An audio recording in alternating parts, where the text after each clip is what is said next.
Bom dia, pessoal. Bom domingo para vocês. Ontem não deu para a gente postar no sábado, por quê? Por culpa minha. Mentira, por culpa da Vivo, que não resolve meu problema da internet. Mas hoje nós conseguimos, porque eu não podia deixar o final de vocês sem o doutor Renato. Doutor, muito obrigada por estar aqui de novo.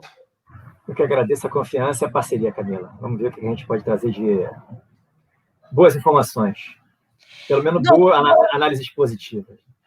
Com muita positividade, energia positiva, para a gente começar a semana recarregado, reenergizado, para poder ter força para lutar aí contra esse sistema aparelhado. Doutor, o pessoal anda aqui colocando nos comentários sobre o interdito proibitório, e eu gostaria que o senhor explicasse um pouquinho para a gente o que é, porque eu, como leiga, tentei ler, encontrar o significado disso e não absorvi muito bem. Se o senhor puder, por gentileza, explicar para a gente. Pode, interdito proibitório é um tipo de ação de defesa da propriedade, um direito de propriedade que esteja sendo ameaçado de uma invasão, né, de um esbulho. Então, diante de uma ameaça, você aciona a justiça civil e pede lá uma tutela de do juiz para impedir que haja uma aproximação daquela área da propriedade. É uma medida preventiva, né, para impedir depois uma agressão maior à propriedade. Particularmente, não vejo, né, como o interdito proibitório seria favorável, sendo usado pelo governo, por exemplo, ou por um órgão público qualquer. Óbvio, uma propriedade, né, governamental que esteja ameaçada de invasão, sim, dá para você usar. Mas não é o caso. Para resolver o problema do país hoje, não tem nada a ver. Não vejo sentido em falar em interdito proibitório.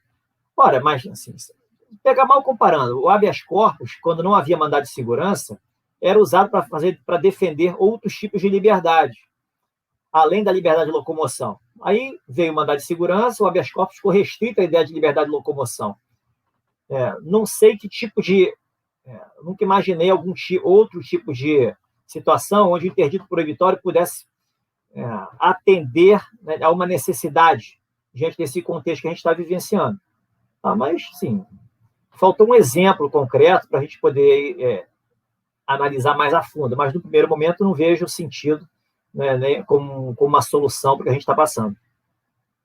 Doutor, por falar em coisa sem sentido, a gente tem que falar do Omar Assis tentando criminalizar o tratamento precoce, inclusive o pessoal falando que talvez saia até pedido de prisão para quem indicar o tratamento precoce.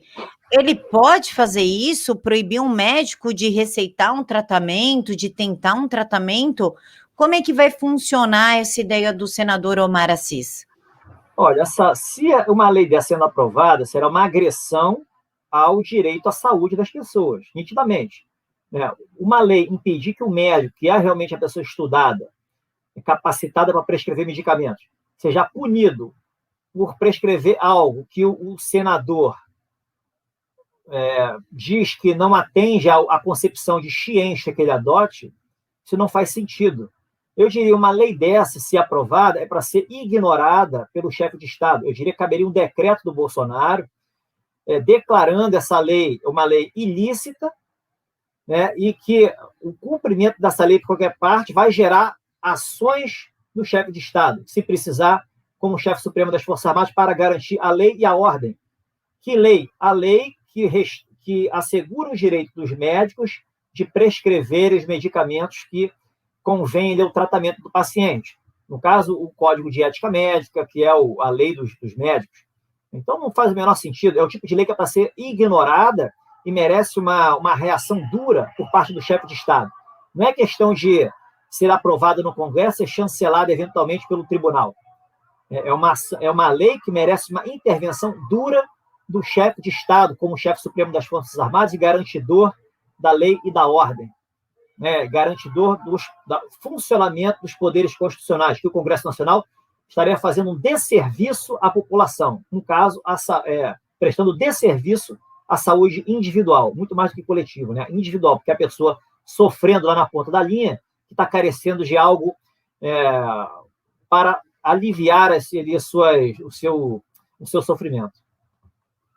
Doutor, antes da gente entrar na história do kit escondido de intubação e do Toffoli, que eu acho que é o nosso ponto principal aqui, o senhor, como ex-militar da Marinha, eu gostaria que o senhor fizesse uma análise, não precisa ser aprofundada, claro, como o senhor se sentir mais confortável, do depoimento do ministro Pazuello, do ex-ministro Pazuello. É que eu gosto tanto dele que é ministro. Pronto, acabou. É tipo Weintraub, para mim é o eterno ministro da Educação. Eu gostaria que o senhor fizesse uma análise sobre a postura dele, as respostas. A meu ver, ele mandou muito bem. Quando ele pediu o pedido de habeas corpus, todo mundo achou que ele ficaria calado, e aí ele começou a falar, e isso foi um grande incômodo para a esquerda, que inclusive um jornalista, agora que eu não me recordo o nome, comentou assim, ué, mas o Pazuello não ia ficar calado? Então foi uma grande surpresa, uma surpresa positiva, a meu ver. Mas eu gostaria da análise do senhor. Primeiramente, o pedido de habeas corpus eu achei esdrúxulo. Quando você pede um habeas corpus, significa o seguinte, significa que você estaria com medo de sofrer ali um abuso de autoridade por parte de um senador. Então, assim, qual é o receio de um abuso de autoridade por parte do senador? Ele está ali como um general da ativa, não fez nada de errado, sequer como indiciado está, ele não tem que ter receio nenhum. Ele vai lá falar a verdade. Então, não vê. E, além disso, você coloca nas mãos de um tribunal hoje que é suspeito para julgar tudo contra o governo, coloca nas mãos desse pessoal praticamente um destino que desagradável na visão do general, que seria ali receber uma ordem de prisão por uma situação, teoricamente, que os senadores entendessem que ele estivesse mentindo. Então, assim, eu não gosto. A melhor postura, o que eu faria se eu fosse ex-ministro da Saúde dentro desse cenário, eu teria feito feito uma petição para o chefe de Estado. O direito de petição está lá no artigo 5º, inciso 34 da Constituição. Qualquer cidadão pode pedir lá uma certidão ou algo a um poder público, a um órgão público, para garantir um direito seu, ou mesmo se proteger de uma ilegalidade. Está lá escrito na Constituição. Quando se fala em direito de petição, se menciona muito requerer lá a Receita Federal, ao INSS, uma certidão, a Polícia Federal, etc.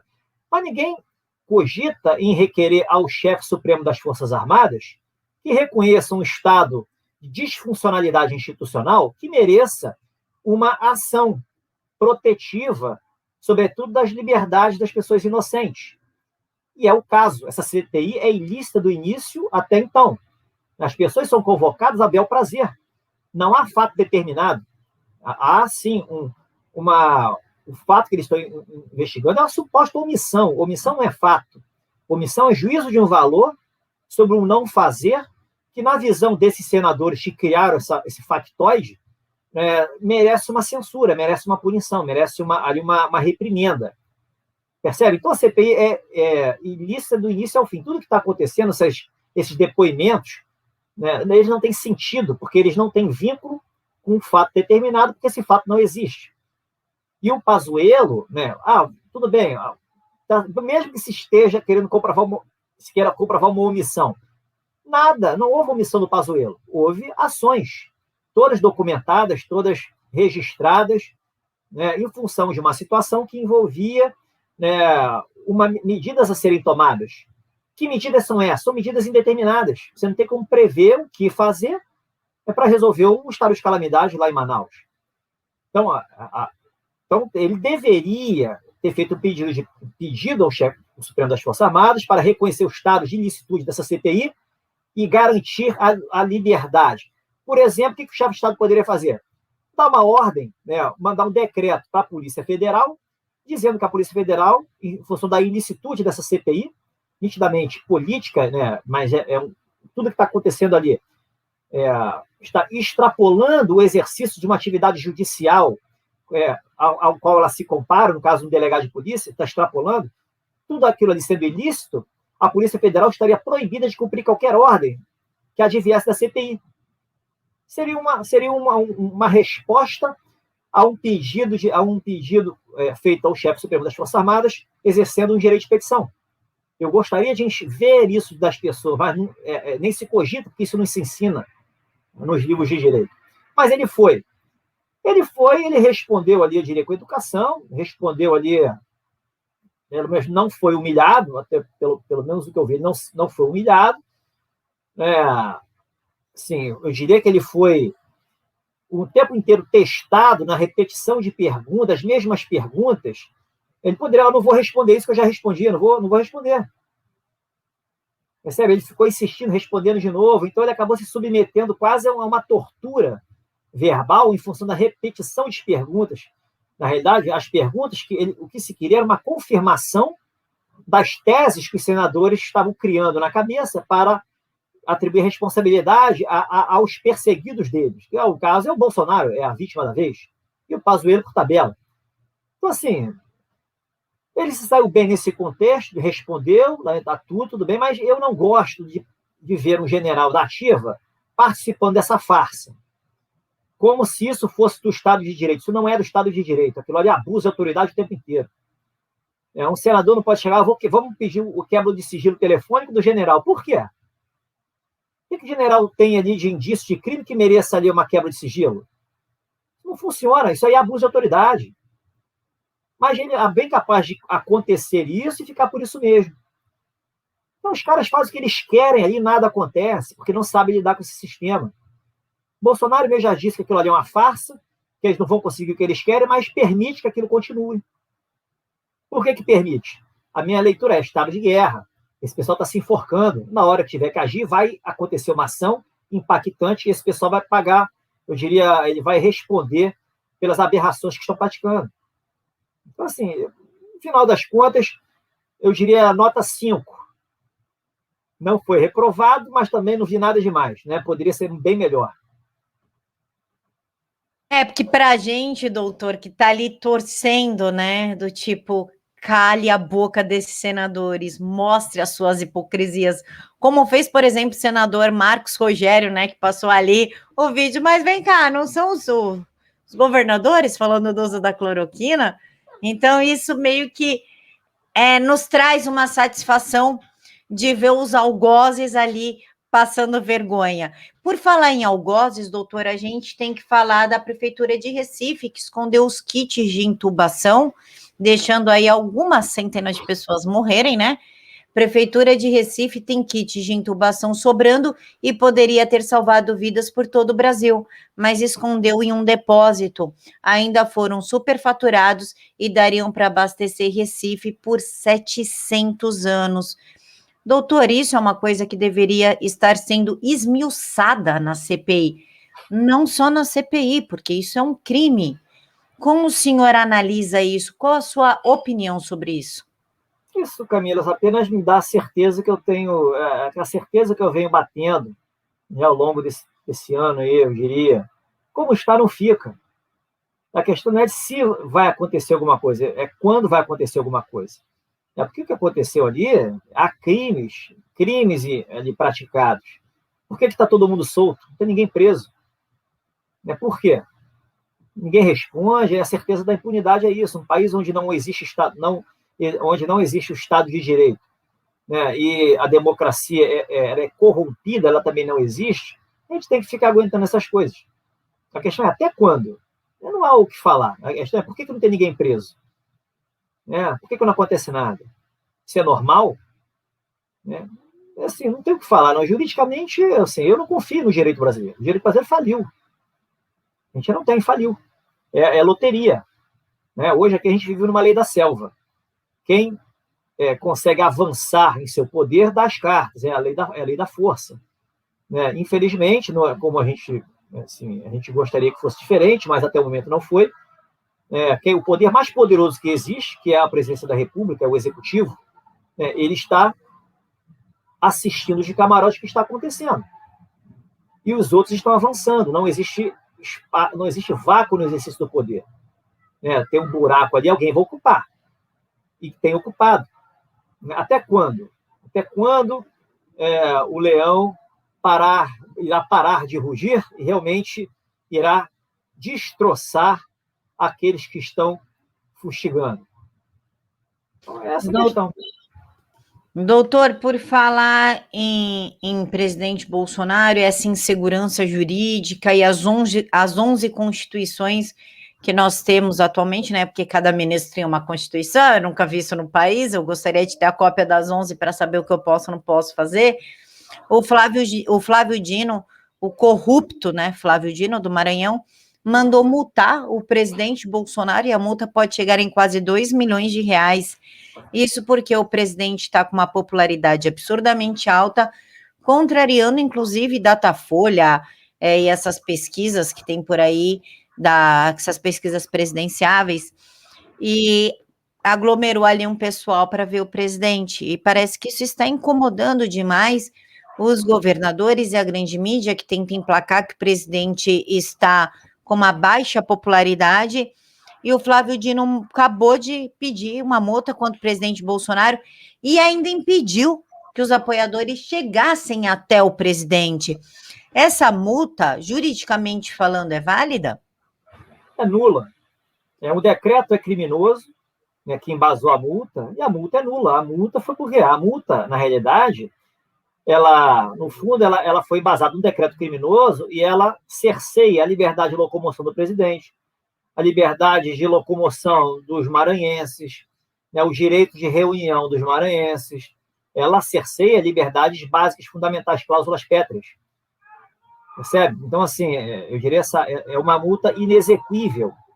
Mas vamos imaginar que o presidente seja cobrado na justiça. Aí vem um juiz, né, de repente, bloqueia o patrimônio do presidente. E aí, o que vai acontecer? O que vai acontecer? Hoje o presidente está sendo atacado. E ele, até o momento, tem aceito. Atacado de uma forma criminosa. Tem aceitado. Vamos aguardar o desfecho dessa história. Eu diria assim, não tem o menor sentido essa multa juridicamente falando. Ainda por cima, o Flávio Dino foi juiz federal. Mas vê que de juiz não tem nada, ele é político. Político, eu diria politiqueiro, ele está querendo derrubar Bolsonaro junto com os outros. Essa é a guerra, né? A guerra política que não vale tudo, né? Os fins justificam os meios. A gente está assistindo isso. Tudo bem, doutor. O Alexandre de Moraes, Gilmar Mendes e a patotinha toda são ministros da mais alta corte, da Suprema Corte. E mesmo assim eles agem politicamente, né? Eles esqueceram completamente que é o direito. Tanto que esqueceram que o ministro de Moraes abriu aí um precedente, passou por cima da PGR, autorizou busca e apreensão no gabinete do Salles, em Brasília, na casa do Salles, que é São Paulo, e no gabinete político do Salles, que se não me engano é no Paraná. Pegaram tudo, inclusive autorizaram o recolhimento do celular do ministro, sem a PGR saber, sem o Ministério Público saber como que a gente consegue analisar essa situação, doutor, porque inclusive até o Augusto Aras se sentiu absurdamente incomodado, e agora ele tenta aí conter no Supremo Tribunal Federal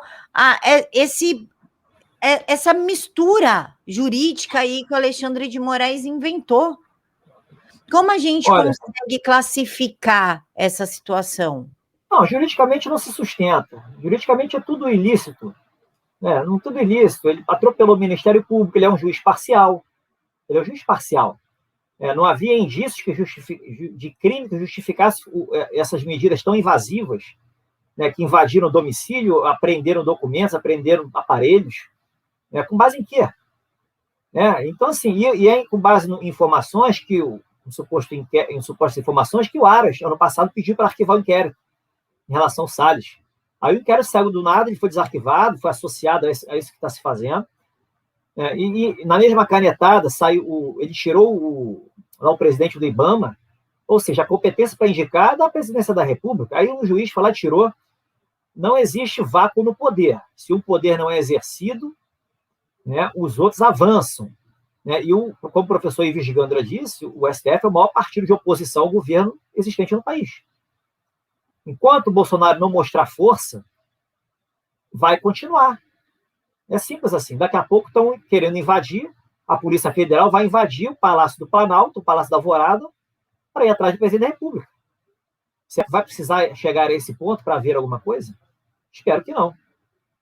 Mas, doutor, muita gente se preocupa, incluindo eu, né? Caso o presidente haja de uma forma, digamos assim, mais contundente, de que paute o impeachment dele, porque já tem uma pressão para pautar o impeachment dele lá na Câmara dos Deputados. Inclusive, essa ação contra o ministro Salles começou por se não me engano, foi um policial federal que foi afastado. A Sâmia do PSOL defendeu esse cara, falou, como assim? Vocês vão tirar ele? Não vão? Ai, meu bebê! E aí deu-se continuidade a esse inquérito que o Augusto Aras, né, o PGR, pediu para arquivar. Parece que a coisa é milimetricamente desenhada para tentar encurralar o presidente. Será que se ele não tomar uma atitude mais contundente, não é a chance que eles querem para pautar o impeachment e conseguir este impeachment? Impeachment aqui do Bolsonaro? Isso. Lembrando que a gente não tem. Não existe impeachment do Bolsonaro. Mas a gente não tem mais segurança jurídica, doutor. Aí que tá, o impeachment do Bolsonaro só haverá se o Bolsonaro reconhecer tudo isso que está acontecendo como válido e legítimo. Bolsonaro já disse que não vai acontecer porque ele sabe que isso aí é falcatrua. Então não adianta eles quererem forjar uma situação para levar o impeachment. Tem que combinar isso com o Bolsonaro e as Forças Armadas. Esse pessoal está se enforcando. Eles não têm esse poder que eles têm. Manipulando o direito para querer tirar o presidente da República com esse jeitinho. Eu diria que é um jeitinho que nem deixou de ser jeitinho. É um jeitão escancarado. Nem fantasiado de jeitinho está mais, né? Então não existe essa possibilidade. É isso que esses caras não entendem. A cegueira é tão grande em relação ao contexto que a gente vive, eles só enxergam o Bolsonaro como alvo. Saiu na Revista Oeste, salvo engano, uma manchete de uma reportagem dizendo que esse pessoal que está atacando o Ricardo Salles é um pessoal da PF contra o Bolsonaro. É a ala ideológica da PF, eu diria que é a ala minoritária.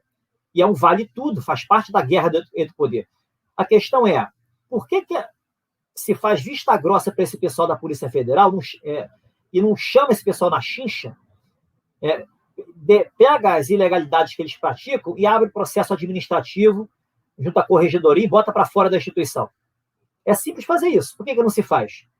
Será que não se está deixando esse pessoal agir livremente para, na hora H, ser todo mundo pego?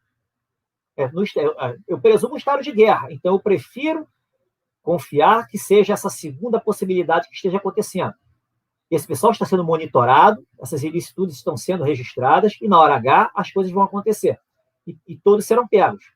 A gente vive, eu diria que o ser humano não controla as consequências dos próprios atos, e tem algo muito maior por trás de tudo, né, que está deixando essa sujeirada toda aparecer. Então a gente tem que aguardar o desfecho dessa história. Mas eu diria que essa ação contra o Salles apenas acelerou o processo que a gente deseja enxergar, deseja ver concretizado. Né? Não tem a menor dúvida em relação a isso. Quanto pior fica, mais rápido é a mudança que a gente quer.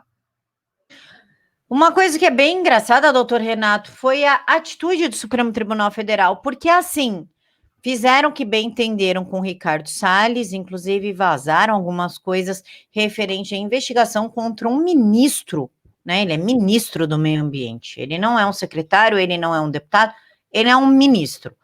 Vazaram, mas tudo ok, não, pode seguir, como se o Salles não significasse nada.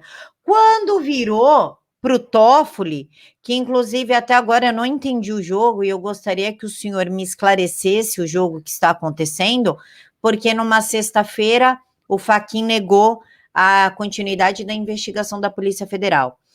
Aí no sábado nós tivemos uma manifestação, na segunda-feira o Fachin liberou falando que a Polícia Federal apresentou provas um tanto quanto contundentes e que autorizaria essa investigação. Logo depois, saiu uma matéria falando que a Polícia Federal tem agendas, e-mails e mensagens de aplicativos que comprovam aí a ligação tanto de Toffoli como da esposa dele, a história dos 3 milhões de reais, mais 1 milhão para não deixar o prefeito do Rio de Janeiro perder o seu mandato, ter o seu mandato cassado.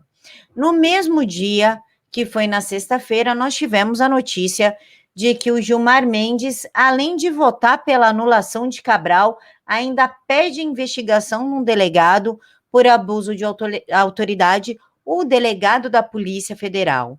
Então, quer dizer que eles podem tudo, mas quando chega perto deles não pode nada? E que tipo de jogo estranho que o Fachin quis mostrar, doutor?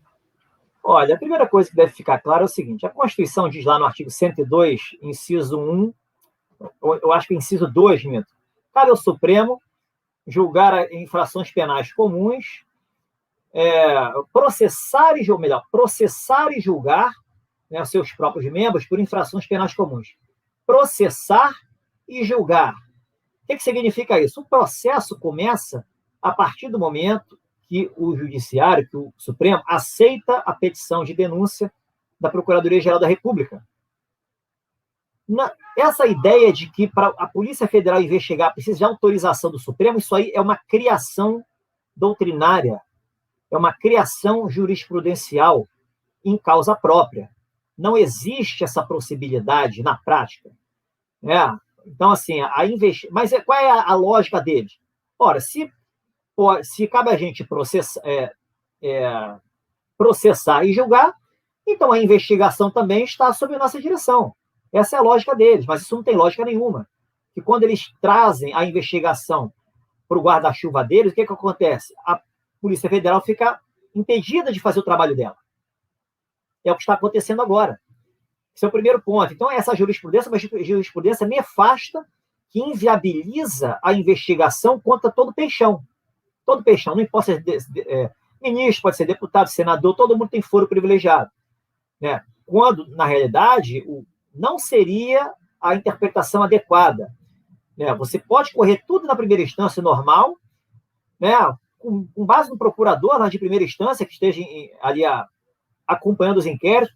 No final, com o relatório do delegado pronto, aí sim se enviaria para o PGR avaliar se é caso de pedir alguma coisa para complementar ali o que ficou faltando de provas, para decidir se oferece a denúncia ou não. Aí entra a competência do STF. Não o que acontece hoje. A Polícia Federal fica nulificada, impedida de investigar. Em relação à delação do Cabral específica, o fato do Supremo anular a delação numa canetada não significa que as provas colhidas pela Polícia Federal sejam inválidas. A delação anulada significa apenas que o Sérgio Cabral, delator, não vai receber os benefícios da delação, em relação à redução de pena, em relação ao que tiver um acordo. Mas as provas colhidas darão e sejam, sim, a continuidade das investigações, independente de vontade de ministro. Percebe? Aí, feito tudo isso, manda-se para o Procurador-Geral da República para ele decidir se é caso de denúncia ou não. O problema é que se agigantou o Supremo de uma tal forma que eles fazem o que eles querem. E ninguém faz absolutamente nada, ninguém fala nada. O Gilmar Mendes quer punir o delegado por abuso de autoridade. Agora, eu pergunto, quem vai punir o delegado? Quem vai punir o delegado? Será a própria polícia? É um delegado superior que vai mandar abrir inquérito em cima do delegado que está investigando? Se a Polícia Federal tiver um pingo de vergonha, um pingo de dignidade, é o tipo de decisão que é para ser ignorada. Percebe? O Guilherme Fiuza, ele fez um comentário interessante, falando qual é essa relação do Supremo com a Polícia Federal? Como é que essa relação está muito estranha. A Polícia Federal, quando faz o trabalho, o Supremo não deixa, o Supremo manda fazer um monte de aberrações, ou a polícia cumpre. Como é essa relação? A polícia realmente é a polícia que é uma polícia de Estado? Ou é uma polícia que serve ali para defender o quintal da própria casa? Então, assim, essa é a questão. A Polícia Federal hoje está, eu diria, em relação a esse vínculo com o Poder Judiciário, ela está totalmente desorientada, perdida, está sem comando. Está sem uma liderança ali de referência para os próprios agentes policiais que estão fazendo esse tipo de investigações envolvendo gente grande. Então, eles ficam perdidos, eles ficam ali sem um respaldo necessário. Então, fica hoje o tribunal que é dono do país, engolindo agentes policiais que fazem o trabalho deles bem feito, mas que não conseguem andar adiante porque têm as suas próprias atividades policiais tolhidas, por vontade. Não é direito, é vontade. Isso aí não é direito. Isso não está na Constituição. Percebe? É isso, amiga. Vamos ver o desfecho dessa história. Mas, doutor, ó, eu lembrei um fato de 2019 que foi o seguinte: tinha um auditor da Receita investigando o Gilmar Mendes e descobriu coisas bem cabeludas do ministro e da esposa do ministro. O que o Alexandre de Moraes, sempre o Alexandre de Moraes, coisa incrível, né? É o atacante do STF. O Alexandre de Moraes mandou suspender os procedimentos da Receita e afastou os auditores que atuaram na apuração de informações do Gilmar Mendes. Ou seja, essa escalada do STF já vinha acontecendo desde 2019 e a gente acabou não percebendo, e com isso eles criaram ali como uma medusa, né? Várias cobrinhas para sair mordendo todo mundo, para sair petrificando a sociedade, para eles poderem fazer o que quiser, ou foi de uma hora para outra? Isso foi um caso isolado, e agora essa história do Toffoli é outro caso isolado. Como a gente consegue ligar essa situação dos auditores da Receita com o que nós estamos vivendo hoje? Eu diria que o nosso sistema de direito foi construído para isso. Academicamente, né, e judicialmente foi construído para isso. Não se sabe lidar com esse abuso do poder judiciário, esse ativismo. Os poderes não sabem lidar com isso. Eles acatam tudo, eles dizem amém, eles são subservientes. Ministério da Economia subserviente, Polícia Federal subserviente e até então Poder Executivo subserviente. Todos subservientes, abaixam a cabeça. Se você abaixa a cabeça, você vai ser engolido. É isso que está acontecendo. O que aconteceu com os agentes da Receita foi aberração. Aberração. O que os caras fizeram de ilícito? Investigaram o ministro. A gente, mas a gente não pode chegar perto dos iluministros. Doutor, isso é blasfêmia. Pois é, por isso que o Estado de Direito está rompido. Não existe Estado de Direito. Aqui é a lei da selva, é a lei do mais forte. Até quando ficará assim? Eu sempre repito, depende do presidente da República. Não adianta dizer que não. Depende do presidente da República. É simples assim. Simples assim. Não sei se ele tem essa consciência, eu tenho certeza que ele tem, pelas mensagens que ele já disse, já a gente vence essa guerra. A população dê apoio. O que é o apoio da população? A população já deu. É a conscientização da população. O que vem pela frente será grande. Terá que ser grande, terá que ser impactante. E uma população consciente é mais do que necessário. Ele disse, a gente vende essa... Eu sei onde é o câncer do país. Eu sei onde está o câncer do país. Ele disse isso. Agora, no Maranhão, ele disse, logo, logo vocês ficaram livres dessa praga. Essa praga, quem é a praga? Não é só o governador, não. Eu diria que é o próprio comunismo. Sim, é o comunismo. Ele falou isso. O pessoal entendeu que era o Flávio Dino, mas não é. Está no bolo. Ele é comunista. Então, assim, ele não falou isso de graça. Ele não falou isso de graça. Isso tem uma razão de ser. Eu fiz um tweet por esses dias, foi ontem, eu acho, dizendo exatamente isso. Quando as pessoas não conseguem enxergar o estado de guerra em que a gente vive, por que elas não enxergam? Porque elas querem que os fatos ali que sejam captados pelos 5 sentidos, estejam vinculados de uma forma linear, de uma extremamente visível, compreensível, e eles não estão vinculados de uma forma linear. Quando você não entende isso e não vê esse estado de guerra, né, e você espera e você fica ali inconformado porque o presidente não está vendo só o que você está vendo e por isso não faz nada, percebe? Eu diria que isso aí, esse pessoal não ainda está consciente da realidade gravíssima que a gente se encontra.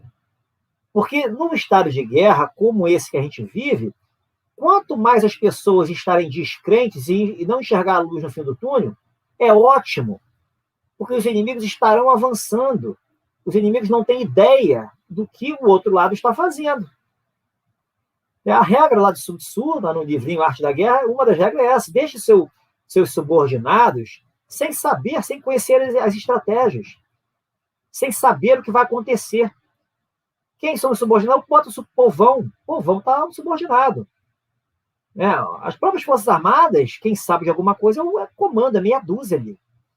Deixa o pessoal sem saber. Porque se o pessoal, a massa, não sabe, óbvio que os inimigos não sabem também. E quando vier, vai vir de uma forma que a gente deseja.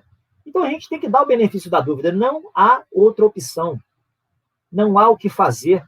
Dentro do debate racional, existe o chamado princípio da caridade.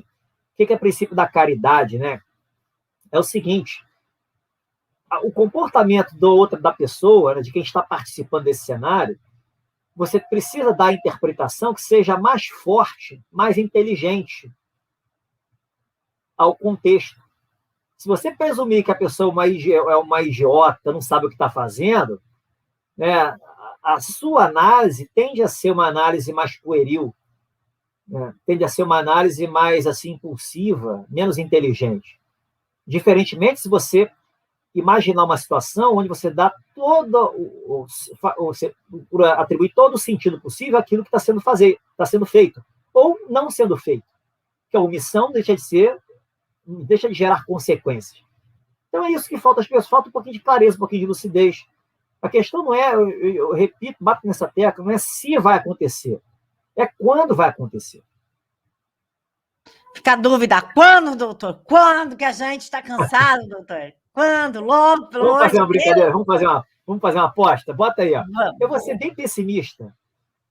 30 de setembro. Vou ser bem pessimista. Então, eu acho que eu sou mais pessimista que o senhor. 30 de setembro, bem pessimista.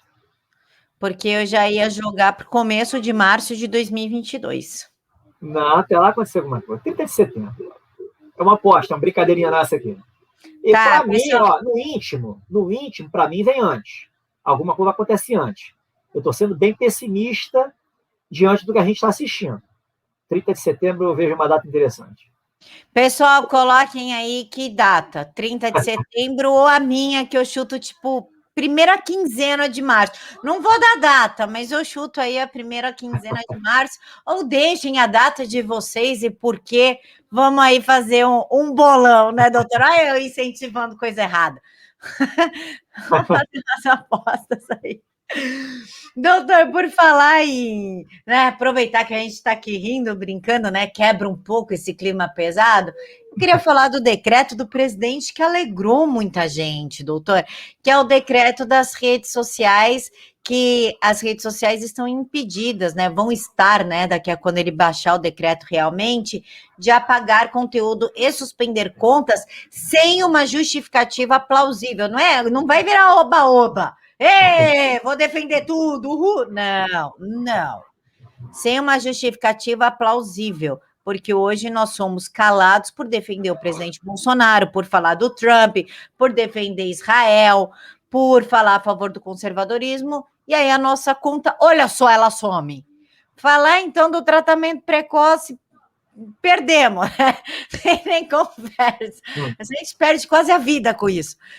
Mas vai ter um pouco mais de liberdade em relação aos temas tratados. Como a gente vê esse decreto, doutor? Camila, a questão é, fazer o decreto é simples. O importante é como ele vai fazer valer o decreto. O que seria esse decreto? Ele faria um decreto dizendo lá que são cláusulas pétreas, liberdade de expressão, vedação à censura, né, pluralismo político também é um dos pilares da República, está no artigo 1º, inciso 5. Então, ele estabelece isso ali. Né? Com base nisso, ele bota no artigo 2º, como chefe de Estado, não será inadmissível, ele declara inadmissível o banimento ou a censura de redes sociais. Não importa de quem seja, é inadmissível. O que está acontecendo é perseguição aos conservadores. Né? Aí, eu vi que ele está querendo abrir exceções da nudez, incentiva a violência, incentiva a consumo de drogas. Primeiro, eu vejo como equívoco grosseiro se abrir exceções. Porque, com base nessas cláusulas abertas, o que é incentivo à violência? Brincar com a cabeça do presidente não é incentivo à violência. A gente está vendo o que está acontecendo. Né? Então, incentivo consumo de drogas, isso aí também não é passível de censura, nunca foi censurado. Então, assim, você deixar essas cláusulas abertas para esse pessoal interpretar e banir contas sem ação judiciária, vai continuar, não vai adiantar nada. Então você tem que arrancar isso. Até porque qualquer ação agressiva ali, já existe a injúria, calúnia e difamação como crimes passíveis de acionar a justiça criminal e passíveis de indenização por danos morais também. Então, esse é o primeiro quê? Tirar essas exceções e também dizer que, tudo bem, ele falou que banimentos tem que só com censura, só com autorização judicial. Isso também é outra coisa que tem que fechar. O que é uma decisão judicial que justifica uma censura? A gente está vendo o que o Supremo está fazendo. Aí tem que falar, seria uma decisão que não manipule princípios, não invente significado para as palavras, uma decisão que responda a todas as objeções, uma decisão que não ignore regras expressas na Constituição ou nas leis. É uma decisão que siga os parâmetros do artigo 489, parágrafo 1º do Código de Processo Civil. Porque jogar para o juiz a autorização para banir contas vai continuar como está. Porque o problema hoje do judiciário é a ausência de fundamentação. Qualquer coisa que eles escrevem hoje é tido como fundamentado e ninguém fala nada. A gente está vendo as aberrações que estão acontecendo, sempre partindo do judiciário. Então, fechando isso, dizendo o que é ilícito na visão do chefe de Estado, sem exceções, e dizendo que seria para ele uma decisão não fundamentada para respaldar uma exclusão de conteúdo ou mesmo um banimento de uma conta, aí sim ele pode deixar no artigo final, por exemplo, dizer o que pode ser feito para garantir ali o respeito a essas liberdades, que é um dos pilares da República, um dos pilares do regime democrático, que é a liberdade de expressão, a vedação à censura. E ali diz o que pode ser feito. Por que o senador adora uma oportunidade para prender um convidado em flagrante, com base na suposta mentira? Ele adora. Vai ser preso ou não vai ser preso? Por que eles fazem isso? O artigo 301 do Código de Processo Penal diz lá que qualquer cidadão do povo pode decretar a prisão em flagrante, pode prender em flagrante. Então, o senador, quem é? Um senador, obviamente que pode. Falso testemunho é crime, você prende em flagrante. É um crime que não dá nem cadeia. Mas quando você prende em flagrante, você dá trabalho, você leva o sujeito para a delegacia, abre lá uma ocorrência, dá trabalho para o sujeito. Percebe? Por que o presidente da República não pode fazer um decreto prendendo em flagrante um dono de uma rede social que arranca, exclua conteúdos, implementando a censura? Porque ele comete um crime contra a segurança nacional, uma violência contra o regime vigente, uma violência usando o poder econômico, o poder social, que atenta contra um dos pilares do regime vigente, pelo regime pretensamente vigente, que é uma democracia. Quando ele ataca a liberdade de expressão, a liberdade de informação, a liberdade de manifestação do pensamento. Prende em flagrante. Artigo 17 da Lei de Segurança Nacional. Decreto. Por que um decreto? O presidente pode editar decreto para regulamentar uma lei ou para dar execução a uma lei que precise de um complemento. Seria um decreto de execução do artigo 301 do Código de Processo Penal. Quem vai prender em flagrante? Pode ser a Polícia Federal, pode ser o soldado e o cabo. Depende ali do momento, depende do contexto, depende da fundamentação. Então, assim, como vai fazer valer o decreto? Eu falei, saber usar a legislação vigente ou construir uma solução fundamentada, que responda a objeções, que não deixe pedra sobre pedra. Esse decreto funciona? Funciona se ele estiver bem redigido e souber fazer valer. Simples. Toda vez que eu ouço um soldado e um cabo, a minha mente volta lá para o dia 16 de junho, quando eu acordei com a polícia. Porque foi justamente por causa de uma piada dessa no Twitter que eu fui parar no inquérito. É complicado, doutor. Por falar em soldado e cabo, STF, isso é uma piada. Tem um pouquinho mais de senso de humor, pelo amor de Deus. Vamos falar de quem? De Alexandre de Moraes. E por quê? Porque ele invade os poderes, né? Porque ele é o cara. Esse aí parece aquele cara dos 300, o papel do Rodrigo Santoro. O STF pode barrar medida provisória da venda da Eletrobras e dar 48 horas para a Câmara e Senado explicarem por que estão tão rápidos. Quem achou que somente o presidente Bolsonaro tinha 48 horas para investigar cada passo para explicar cada passo ao STF, nós fomos aí agraciados com a estreia da Câmara e do Senado. A pergunta que não quer calar, doutor, embora já sabemos a resposta. Eles podem interferir desse jeito no legislativo? Depende do Arthur Lira e do Rodrigo Pacheco. É simples assim. Qual a postura do Arthur Lira e do Rodrigo Pacheco? Eles que vão dizer. Eles que vão dizer. Porque é o tipo de decisão, Camila, que o judiciário não tem como fazer cumprir, não tem como fazer valer. Vamos imaginar que, numa canetada, o Alexandre de Moraes suspenda a tramitação da lei, né, da avaliação da medida provisória. Vamos imaginar que o Arthur Lira diga lá, eu não reconheço essa decisão e dê sequência. Né? Aí vote, passe para o Senado, o Rodrigo Pacheco não reconheça essa decisão, dê sequência. A lei chega, né, o projeto de lei é aprovado, chega lá no Bolsonaro, ele sanciona, e ele fala, eu não reconheço qualquer interferência do Poder Judiciário aqui, né, essa lei vale e a Eletrobras será privatizada. E se houver interferência, eu vou ter que tomar medidas mais duras para garantir a independência entre os três poderes. E aí, o que o Judiciário vai fazer? Nada. Absolutamente nada. Ele não pode fazer nada.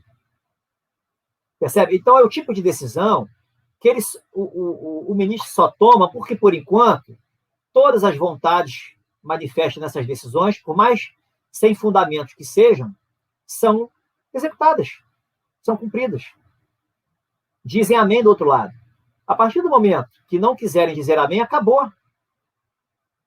Não precisa fazer nada, é só ignorar. Acabou.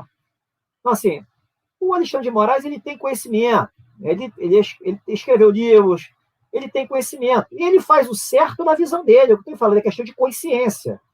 Né? A consciência dele é diferente da minha, é diferente da de muitos, mas ele faz o certo na visão dele. Só que o certo dele, infelizmente, está fazendo mal para o país. E vamos ver o desfecho dessa história. Né? Então, a gente está chegando no momento, daquele momento, né? Quanto pior fica, mais rápida a mudança. A mudança virá, ninguém tem que ter dúvidas em relação a isso. Só espero que a mudança seja boa para a gente, pelo amor de Deus, doutor, que negócio já está ficando não tem como ser pior, não, cara. Pior é impossível. Olha, não brinca com isso, não, que dá sim. Cuidado com isso. Doutor, para a gente finalizar, como é que o pessoal faz para adquirir os seus livros? Né? Para quem quiser ver, está aqui. Estão na Amazon. Jurídica e política. É. Calma, deixa eu mostrar, doutor. Calma. Aqui, ó. Essa aqui é a conscientização, esse aqui é a ampliação da consciência. E esse aqui é a consciência jurídica e política ampliada. Esse volume 3, especificamente, para quem lê, vai entender ali na essência do funcionamento do sistema de justiça, sobretudo como eles fundamentam, como deveriam fundamentar, o que é ativismo judicial, ditadura da toga, vários exemplos. Eu diria que o livro talvez seja o mais esclarecedor em relação ao nosso contexto atual. Os outros são artigos independentes, são diversos temas, né, dá visões pontuais, leva à reflexão também. Então, assim, fui eu que escrevi, mas não é por isso que está legal, não. Vale a pena. Quem estiver interessado, está na Amazon, na amazon.com.br os e-books, amazon.com, que é a Amazon americana, e as Amazons europeias, os livros físicos. Eu fiz parceria direto com a Amazon, eu não tenho editora, fiz produção independente. E tem comigo também. Quem quiser, é só mandar um zap para mim, 21 DDD 999899657. Repete o telefone, doutor, mais devagarzinho. 21 999899657. Mandar um zap, aí eu passo as informaçõezinhas e eu posto para vocês. Doutor Renato, Twitter, Instagram e canal. Instagram e Twitter, Renato R. Gomes Oficial. Canal no YouTube, no Telegram, no Face e lá no Signal, Renato R. Gomes. Renato R. Gomes acaba achando tudo. O que podemos esperar, doutor, para essa próxima semana? Olha, Camila, eu diria que vai piorar, pelo menos, realmente eles acham o Bolsonaro um tigre de papel. Por enquanto, o papel não está cortando, né? Então, acredito que, como está, vai piorar ainda. Teve prefeituras que ainda decretaram lockdown, né? Toque de recolher, né? Ainda não houve ali uma ação que o Bolsonaro falou que já deu o recado e vai agir, mas até agora não agiu. Paciência, vamos ver o que vem pela frente. Eu diria que tem margem para piorar, né? Não existe vácuo no poder, mas confiem no que vem pela frente. A mudança está mais próxima do que a gente imagina. Não tem como pensar diferente. O Brasil não está fadado ao socialismo, não está fadado à falência e não está fadado a ser governado por psicopatas. O Brasil, eu diria que não é a pátria do evangelho e coração do mundo de graça. E o Bolsonaro, ele não está ali à toa. Ele veio decretar a segunda independência do Brasil. A segunda independência do Brasil. A independência das falcatruas, a independência das pilantragens, a independência da corrupção, a independência da indecência. Então, ele não está ali de graça, ele está cumprindo uma missão grandiosa, e as pessoas têm que entender isso. Não adianta cobrá-lo, não adianta bater nele, ele é a única opção que a gente tem. Ele sabe de coisas que a gente não sabe, precisa haver essa compreensão. A gente não compreende, todo mundo não compreende. Por que está acontecendo essas aberrações? Não faz nada. Não é de graça. Não é à toa. O presidente sabe o que está acontecendo, ele não gosta de ver o que está acontecendo, como a gente também não gosta. Quando a gente entende isso, tenta se colocar no lugar dele, ainda acima, quem estuda um pouco de estuda Enneagrama, que são as personalidades humanas, o Bolsonaro é um tipo 8 social, o cara não gosta de injustiça, é um cara que tem liderança, é um cara que é impulsivo, ele tem uma tendência vingativa. Então, ele é tudo diferente do que essa ideia de covarde, medroso, que muitos fazem dele. Tem rabo preso, não tem nada a ver com o Bolsonaro. Então, as pessoas têm que confiar no presidente. Ele é o único cara que tem hoje para defender as suas liberdades. Não tem como ser diferente. E qualquer narrativa para depreciar as Forças Armadas, porque por causa de meia dúzia de generais de melancias, eu diria que são narrativas levianas, de pessoas que não conseguem olhar para dentro e se controlar as próprias emoções. Então, confiem, porque vencemos a guerra. Vencemos a guerra. Falta pouco para se concretizar. No plano espiritual já está concretizado, mas se concretizar aqui embaixo. Não tem a menor dúvida disso. Mesmo porque o povo brasileiro é a maioria cristã, é a maioria conservadora, e nós estamos unidos, né? Pode não parecer, mas quando a coisa começa a apertar, todo mundo se une pelo mesmo propósito. Doutor, muito obrigada pela participação do senhor. Quero deixar aqui um bom dia para todos no canal.